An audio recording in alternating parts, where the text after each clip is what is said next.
Hey guys, Kirby Smith, Lightspeed Construction, coming to you today here from a condo building downtown Knoxville. And as you can see, there's been several repairs that we've done on this particular roof in the recent past, all the way from coating laps in metal, patch coats, more laps in metal, kind of got this gray stuff everywhere. One of the things, we got a recurring roof leak here. Ponding water is really a tough thing to fix on commercial roofs.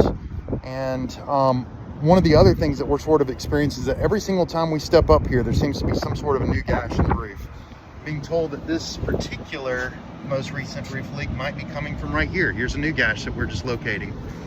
With the foot traffic that's on this roof to service some of the equipment up here, we think that some of the punctures that have occurred in the roof might be exposing themselves and exposing to roof leaks. So what we're beginning to suggest is to coat a portion of this roof, and we're going to have coating.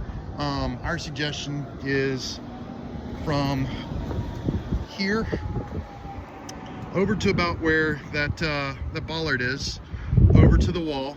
So we'll coat all of this as best as possible, coating all the way back, all through here, because we've had several different roof leaks through here, and then picking back up here and coming to about right here, this corner. And this is the footprint that we've got right now. It would be suggestible to coat the rest of the roof, but the immediate problem that we're having is right here. There's a lot of traffic that's here, and we're actually going to use coating that's similar to this. It's going to be a two-part. We'll put primer down that's a polyurethane and a silicone top coat. So that's going to be our next suggestion for the owners of this building, is to coat all of this. Sorry, I'm gonna let them pass.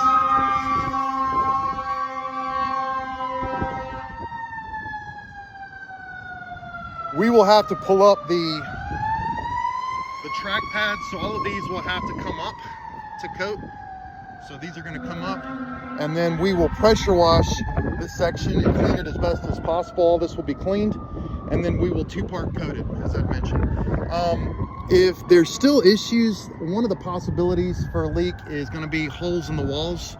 You can see that there's holes that are not caulked and sealed. Some of these not caulked and sealed holes need to be gone over, all the way from driver pins like this to holes up above. Now this is a next step. Thank you, Jimmy. Here's another example. We got cracks in the wall right here that are real easy to find. Holes right there. Yep. That's a 2.0 repair. We would not have that as the immediate suggestion, but right now our eyes are kind of on doing this coating on the membrane, and then if we have to, figuring out a way to safely get up and coat this wall, any of the penetrations in it. Guys, thank you very much for watching. My name's Kirby Smith. Have a good day. Call Lightspeed Construction if we can help with your next commercial roofing project. See you later.